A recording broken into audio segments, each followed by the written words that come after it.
What is going on, folks? Randy here with RTS Mobile Gaming, bringing you a fantastic Diablo 4 video today. We are talking about the Thunder Druid build. This is a fantastic build I've been playing around for the last day or two here. It's a improvement on the Tornado build I was running previously. The Spirit generation with this build is significantly better than the Tornado build. The overall AoE damage is a little bit better than the Tornado build. It's slightly weaker against a single target compared to the Tornado build, but overall this Thunder Druid build has been a ton of fun to play. I definitely enjoy this play style for this particular build. The best so far out of the Druid builds that I played. I am working on a few others that will be coming up with videos later this week. Hopefully those will be fun as well, and we'll talk about those in a little bit. But stay tuned because we're going to go ahead and jump over and check out the aspects and the abilities for this Thunder Druid build in just a moment. But as you can see, it does have pretty decent damage. It can stack up using the Dire Werewolf, same 10% crit stack every time you crit with the ultimate up. So a lot of snowball effect here. So here we go into the abilities and aspects, folks. Get excited. Alright, folks, let's take a quick look at the legendary aspects and the abilities that really make this build shine. As I said earlier, this is probably one of my favorite Druid builds to play. I've played 6 different builds that I've put to fruition to test out. This has been my favorite gameplay to date. So, legendary aspects that you need are very similar to the legendary aspects that you need for the Tornado build with a few key differences, okay?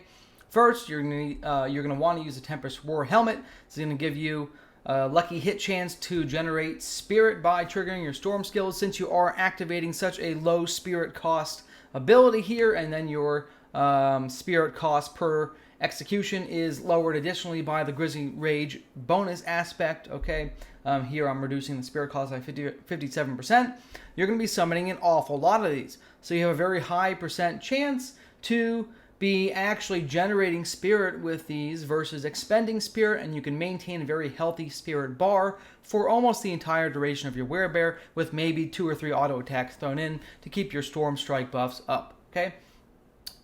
Cyclone armor, I happen to really like this chest. This is not best in slot. Best in slot would be the unique chest that makes you a werewolf full time and gives you +2 to your werewolf skills. That will be best in slot. That'll be more survivability, more damage output, but in the meantime, Cyclone Armor is one of my favorites because it gives great damage mitigation and it buffs your party, okay? For the gloves, this is going to be super duper key. Attack speed is a big part of the lightning damage build, okay? A lot of folks actually like to use one-handers with a totem with this build, and I'm going to talk about why I like two-handers in just a second, but essentially, you are going to be generating you want to have Lightning Storm on your gloves, you want to have Critical Strike chance, and you want to have the attack speed bonus either on your gloves or your amulet. Ideally on one or the other isn't going to be too bad, okay? You could also, in theory, put this on your weapon, but you are going to lose some damage output to pick up a lot more attack speed. There's really a lot of flexibility with this build. We'll talk about that more in a minute. Alright, basic skills, granting 20% damage mitigation when you auto attack is definitely key. You either want this or you can use a legendary aspect that gives you armor after you deal damage because you're hitting so many targets all the time. Either one will be good. I happen to like this one a little bit better. For the boots, Unstoppable is a big part of this build as well. Okay, you definitely want to be unstoppable when you are in the Dire Werewolf form, so make sure that you are able to pass through enemies with bonus movement speed. Really makes the build play very nicely, okay? I also happen to have bonus movement speed after killing elites. I happen to have bonus movement speed just in general. And when I'm not in my wolf's form, I get slow reduction. So I really like the rolls that I have on these boots. Weapon, okay. This is where we talk about it, right? There are a couple things you can do with this weapon. Like I said, a lot of folks like to run the one-hander for additional attack speed. Let me tell you why I feel differently. You want a nice, slow weapon, okay? So your bonus attack speed really gives you an enormous value. You're already going to get absolutely insane affixes, right? I mean, look at how much damage I'm going to be dealing to control enemies with core skills, with injured, okay? So imprinting this core skill does bonus damage based on your amount of fortify is a big part for me. If it was maxed out, it would be even better. But essentially having a two-hander lets you really take advantage of an enormous scalability of the attack speed increase, okay? And it gives you double the damage bonus from your imprinted skill. That's really big for me. So you're definitely going to want this on a two-hander, your damage is going to be so much higher. You're already getting a ton of bonus attack speed, okay, from your gloves, from your aspect there, and a few other sources, so you want to make sure that you can abuse that with your legendary staff, okay? For the amulet, the reason why I like to have the Grizzly Rage shape-shifting into a dire werewolf, I like to have this aspect on an amulet, is because I like to really increase my movement speed and reduce the spirit cost even further, okay? Since amulets get a 50% bonus on their aspect, I'm reducing my spirit by an additional huge chunk compared to normal, all right? And I'm getting great movement speed to boot. So that is a great place to put it. You could also put damage up there. You can also put the attack speed up there from your imprinted skill on your gloves. It's really a lot of flexibility with this build. All right. Now, these two rings are also essential. You're going to want to have the Grizzly Rage duration plus crit damage generation on one of your rings. On your other ring, you're going to want to have the lucky hit chance, dealing bonus damage. I've actually heard that if you roll this right from the base aspect that you get from the dungeon, okay, you actually get higher overall damage output per lightning, but a lower lucky hit chance. It rolls at the minimum 10%. So I haven't tested that out yet, but that's something to keep in mind on. You could potentially reduce the amount of attacks that actually happen, but double the damage that they deal, which is interesting to me. Okay. All right, so those are the legendary aspects. Like I said, there are 3 or 4 things you can flip in and out of here. One, I know for sure I would love to have the best in slot chest, making me a werewolf full time, giving me +2 my werewolf skills. Okay, for the legs, I actually may switch to the armor generation one at some point. I haven't decided yet, but for now I do like the basic attacks, reducing the damage I take by 20%. Okay. So those are the aspects I use. As far as the abilities and the spirit boons, guys, let's take a real quick look. I'm going to take 10% reduced damage from elites, okay? 30% critical strike damage. You could change this to 10% attack speed. Since you are using a two-hander, this is going to be really beneficial. So I may actually do that right now on this video for you. Okay, so 10% attack speed is a big deal. Crits are a big deal. You're doing a ton of crit damage. You get a lot of crit stats on your gear, so you definitely want that. All right, Calamity is going to be a big deal. Obviously, the most of your damage is going to come when you are a dire werewolf, so you want that ultimate skill duration extended. Masochistic, due to your helmet, all of your storm skills now count as shape-shifting skills, so this will be generating an enormous amount of life every time you cast. Okay, and then Calm Before the Storm is going to help you reduce your cooldown on that ultimate when it is in cooldown mode. All right, abilities. We'll keep this super duper short, guys. I don't want to make this 80 years long for you.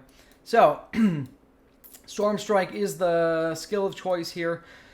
I just can't get past the damage modification. Some people like to use Wind Shear. Get out of here, okay? Storm Strike, I just love it so much. You could technically use Wind Shear if you want, but I like Storm Strike because it immobilizes the enemies, which triggers a lot of damage for your lightning, okay? Due to them being immobilized, it makes them vulnerable, which gives you bonus damage, and it reduces the damage you take by 25%. I love Storm Strike, okay? Obviously, Lightning Storm is going to be your main damage dealer. Max this out right away. Go ahead and grab Raging Lightning Storm. I've also seen folks grab the Primal Lightning Storm, which is a chance to immobilize the enemies on hit. Either one could be pretty good, right? Raging Lightning Storm is going to give you an additional lightning hit, which is going to be a really big deal because you're going to be able to maintain your Lightning Storm at full size for a lot of your fighting, okay? Because once you get to that maximum 6 lightning strikes per storm cast, okay, and as long as you cast it within the 4-second period, it'll refresh the cooldown and keep the storm at the max size. So I like adding an additional lightning strike. It essentially adds a 7th to the pot, but I can also appreciate having some crowd control mixed in. Okay, so it's up to you. Wild Impulses, get this, 3 out of 3. Crit chance, get this, 3 out of 3. You want to have a lot of critical strike chance, guys. It's a real big part of the build. Okay, Cyclone Armor is great. Go ahead and grab that. Grab the Preserving Cyclone Armor. It's going to give you an additional damage mitigation every 30 seconds. That's a big deal. Blood Howl is a big part of this build as well. It's going to give you a heal. It's also going to give you 15% attack speed, which is very important for this build. So essentially, with Blood Howl and the Spirit Boon and the gloves, you're now going to be you know, approximately 50% bonus attack speed for your two-hander, which is phenomenal. The next skill we want to definitely have is Hurricane. Hurricane is actually a huge damage dealer, believe it or not. It does enormous damage, which is fantastic. But more importantly, it slows the enemies, and it will debuff them so they deal less damage. That's really key. Okay, next we're going to go ahead and max out your Envenom. You want this to be 3 out of 3 or more if you can get more points to it. All right, which means 1 point Neurotoxin, 1 point in Toxic Claws. Every time you crit someone, you are slowing them, so they will be slowed for a long time when they get poisoned after you crit them, okay? Since all of your storm skills are werewolf skills, you can expect this poison to be on everybody all the time, all right? Which means your critical strike damage will be through the roof. From there, we're going to go ahead and put 3 points in Electric Shock, okay? This is going to deal additional lightning damage if they are already immobilized, okay? So this is why I did not grab the immobilization from the Storm Strike up top, the Lightning Strike, sorry, the Primal Lightning Storm, because we already have a skill that gives a better hit chance than that. So let's add additional damage. I'm already have a 15% chance to immobilize them here with this skill. And then Bad Omen, okay? 30% chance when dealing damage to a vulnerable, immobilized, or stunned enemy that I will generate an additional lightning bolt. This is going to be a great damage contributor to your overall DPS, all right? The ultimate is key. Defiance is key. Grab this for bonus damage to elite. Move on. Get your Grizzly Rage. Obviously, you need to die a werewolf, okay? So max that out. And then for the aspects, there's 2 things you can do here, okay? There's really 2 routes that I've played. I thought they were both pretty interesting and enjoyable. There's actually technically 3 routes you can go, but the first route is going to be, okay, Perfect Storm. This is going to really help you with your spirit generation. It's going to really, okay, I mean, it's going to increase the amount of spirit that you gain, and it's going to dramatically increase your damage for the build, okay? However, I've also seen a lot of success with Lupine Furiosity, okay? So basically every 6 werewolf skill hit will critically strike and deal bonus damage. That's really enjoyable. And then Bestial Rampage I like as well for the attack speed. So I think when I have the chest, I'll probably use Bestial Rampage full time to give myself, now we're talking 70% bonus attack speed on the two-hander, which is enormous. Okay, so that is what I'm planning. I'm currently using Perfect Storm, but I'm probably going to use Bestial Rampage once I have that chest. All right, so thanks for watching, folks. Like I said, I played a lot of different builds with Druid over the past couple weeks here. I have decided that I definitely like this build the best just for overall playability. It's a lot of fun. It's not like Pulverize where you're waiting for cooldowns and you're always spirit starved. It's not like Trample Slide, which I also love, by the way. Trample Landslide is probably my next favorite build. That one's a lot of fun. But again, you're waiting for a Trample cooldown. If you're between Trample cooldowns, you're just running in a circle like an idiot. Okay? Landslide itself is a lot of fun.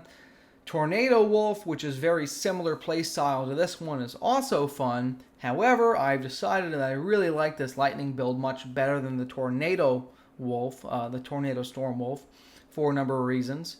A, I just like having this lightning damage. It hits everything. B, I'm not a big fan of the Tornado playstyle. It just never did it for me. It was fun, but compared to the lightning build, I like this one much more. So, all right. That's the video, folks. Like and sub. Love you a long time. Randy out.